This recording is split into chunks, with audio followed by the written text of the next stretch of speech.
All right, in our reading and interpreting SPSS output section of our review, I've given you guys a note up here that you're going to provide the information asked for each type of statistical tests given a certain research scenario and data output. You'll assume that we have a 95% level of confidence, two-tailed tests, and you're also going to assume that ratio data are normally distributed for all examples, so you don't have to run any explore statistics on the data to see if it's normally distributed or not. Additionally, I've given you guys the data in I've given you the data in an Excel spreadsheet. If you want to practice running the analyses in SPSS, I'll give you like in an output similar to kind of the review format that we're working with. So if you wanted to look at the data, I have it split up by the type of test that's being run. At the bottom, they're indicated in the names of the sheets. For independent and paired t-tests, I've also included a section for you to work on your effect size calculations. So you can feel free to use any of this data, use the extra space in each sheet to work out through calculations if needed. But everything has pretty much been given to you in the output files. So the first example we're going to run through is for a bivariate regression. So I've given you guys all of the outputs in Beachboard, and you're going to open the file that's titled E2 bivariate regression output. So I'll pull that up and move that over here. And it should also be labeled at the top, so that way you're making sure you look at the right file. I've got multiple cross checks just in case. Okay. But what we have here is that we randomly sampled 327 college students and measured their weight in pounds and their 35-meter sprint time in seconds. Researchers are interested in seeing if a person's weight plays a role in estimating their sprint time. So again, predictions or estimations are going to be kind of pointing you in the direction of a regression. Now, since I didn't do a specific correlation SPSS output example, I also included a correlation matrix in the regression output so that we could review how to identify and interpret a Pearson's correlation coefficient, as well as how to interpret the p-value for a given R value. So our Pearson's correlation coefficient in our correlation matrix is going to be, and I think I need to scroll up for you to see this. Pearson's correlation coefficient is an R value, which we'll find in the correlations table over here. So we're primarily interested in the correlation between a person's weight and their sprint time, right? And so recall that we said in our correlation matrix there will be kind of a diagonal of values of 1, where that is the correlation between the same variable with itself. So that divides our table into a top portion and a bottom portion, and both of these portions are redundant with each other. So you can pick either that R value or that one, they're the same value. Okay, so in this case, our Pearson's correlation coefficient R is negative 0.102. So in our answer sheet, we can indicate that R is equal to negative 0.102. So I've said identify and interpret, so this would be the identification portion. And what this R value means is we have a direction that's specified, so in this case it's negative. And then we also have the magnitude of the R value, which is the strength. So in this case we have 0.1, which is between 0 and 0.3. Usually we say a R of 0 is no relationship, and anything between 0 and 0.3 is considered weak. So this would be a negative weak correlation or a negative weak relationship. Okay. As far as the p-value, we can identify that. So p is going to equal, in our table, p is where our sig row is, and our p-value is 0.064. So an interpretation of this is that it's less than the alpha level we set for our test, which tells us if we should reject or accept the null. Anytime our p-value is larger than 0.05, which I just typed the wrong sign, our p-value is larger than 0.05, we accept the null. If it's less than 0.05, we reject the null. Based on the type of test you're running or the assumption you're running, the actual interpretation of accept or reject is going to change, right? Because, or like the actual null that you're accepting or rejecting is going to change, but the basic premise of greater than 0.05 accept, less than 0.05 reject, that's the same for any p-value that you're evaluating. So in this case, we had a p-value larger than 0.05, which tells us that we should accept the null. And the interpretation of accepting the null in terms of the variables that we measured would end up being that there is no significant relationship between a person's weight and their 35-meter sprint time. Okay. Now, the main reason for running this in the first place based off of the research scenario that we had is that we wanted to run a bivariate regression analysis because we identified that we had a ratio independent variable, a ratio dependent variable, and then we also know that we're interested in looking at the estimation or the prediction of a dependent variable. So the first thing that we would need to check in our output is the assumptions. So I've given you guys a table that's kind of similar to what I gave you in the activities, where you're providing evidence for a certain assumption that will lead you to if that assumption has been met or violated. So if we look at our output for independence of observations, we can see our correlation matrix, which we've already gone through, and then we can see our bivariate regression output. I'm actually going to make this a little bit zoomed out. So we can see that weight was inserted as an independent variable as a predictor for our dependent variable sprint time.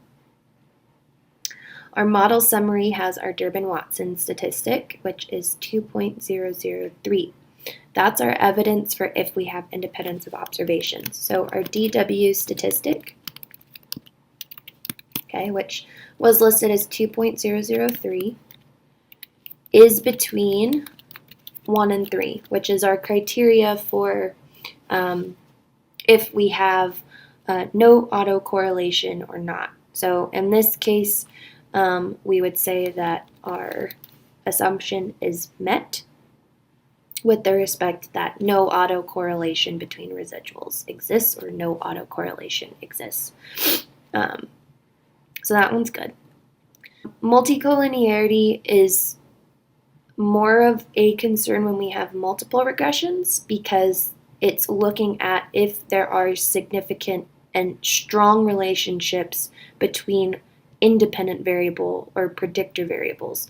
And in a bivariate regression, we only have one independent variable, so we can't really do collinearity statistics on just a single independent variable with itself because obviously that would be a red flag. So in this section, I'm just going to put here that this is only a major concern in multiple regressions.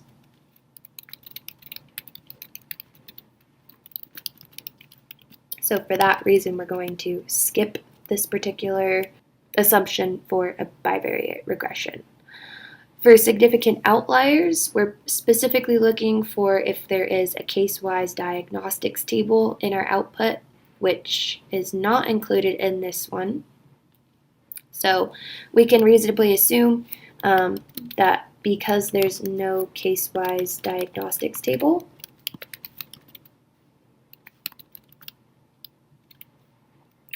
there would be no outliers. So in that case, we've also met this assumption as well. In terms of the normal distribution of residuals, that's where we would look at our charts. So I've given you guys a histogram that shows the regression of, or kind of like the frequency plot of the residuals that we've gotten from our data. The normal curve does fairly nicely overlay on top of this, and you can see up in this area we do have a mean that's close to 0 and a standard deviation that's close to 1, which is what we want. We could also look at the PP plot for this. We see there's a little bit of deviation from this line here, but for the most part our data are nicely lined up along that line, indicating that we have a normal distribution of our residuals. So our evidence here is that our histogram and PP plots reflect normal distributions. So in that case, we would also say that we have met that assumption. And then the last assumption is homoscedasticity, which we use by looking at a scatter plot, which we have here. Now, from one end of our distribution, we can kind of see if we drew kind of a boundary for this, there and around there, it's possible that we could have a slightly increasing funnel. Okay.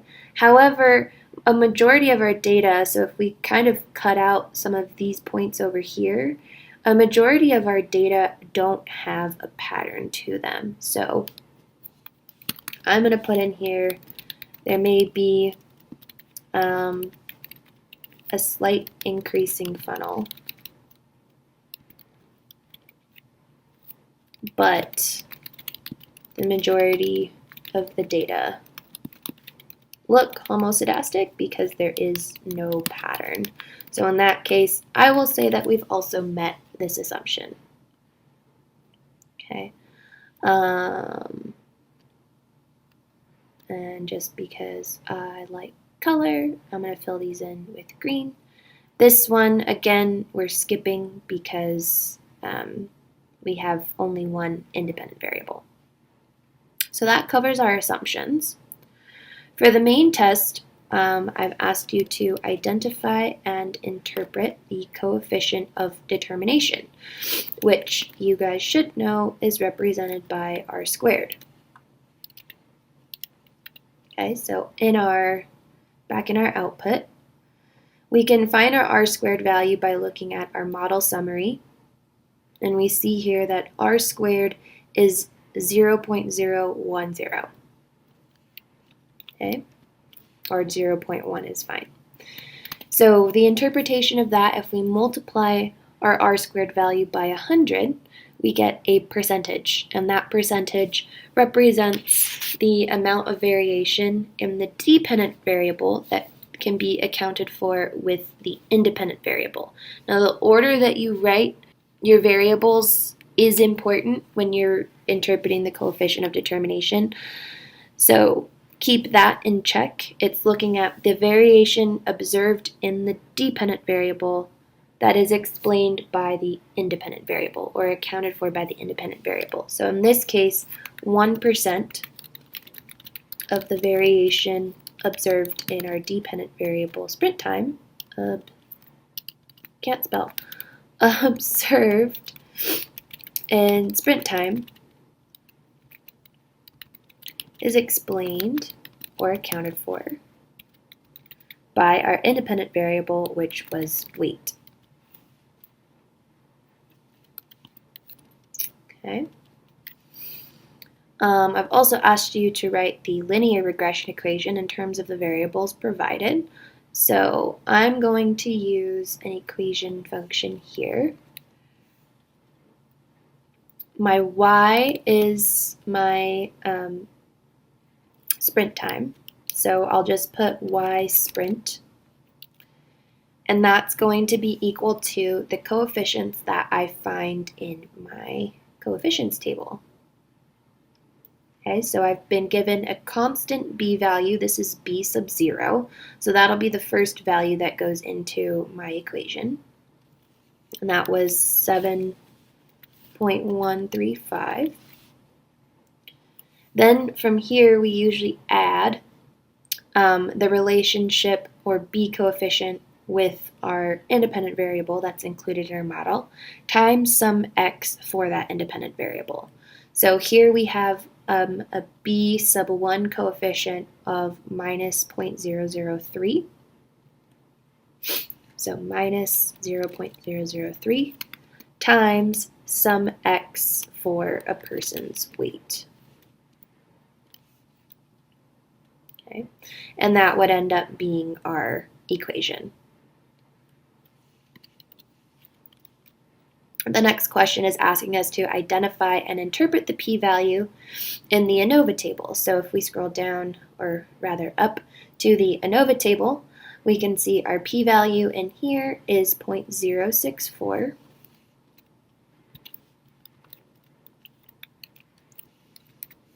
Okay. Evaluated against 0.05, this is greater than 0.05. So that tells us to accept the null hypothesis, which interpreted in the terms of our variables measured, we would end up arguing that weight is not a significant predictor of sprint time.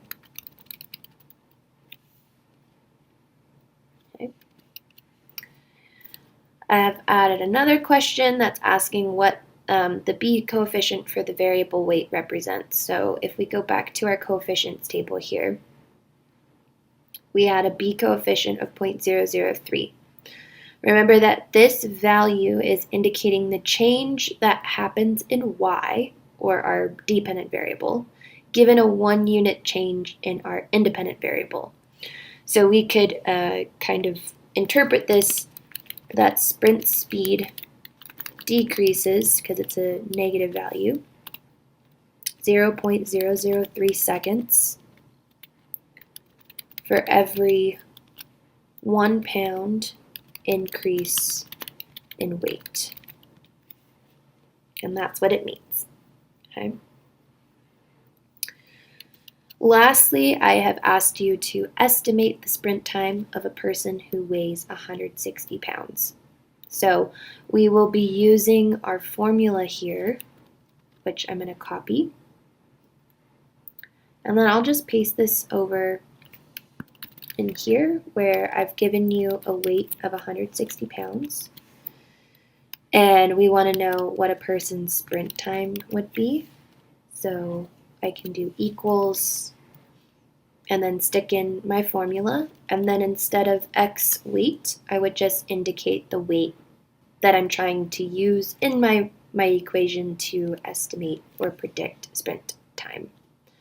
So in this case, I've asked you guys to round to 2 decimal places. So the sprint speed that would be predicted would be 6.66 seconds. Okay, and that concludes our example for the bivariate regression. In the next video, we'll go over our example for the multiple regression.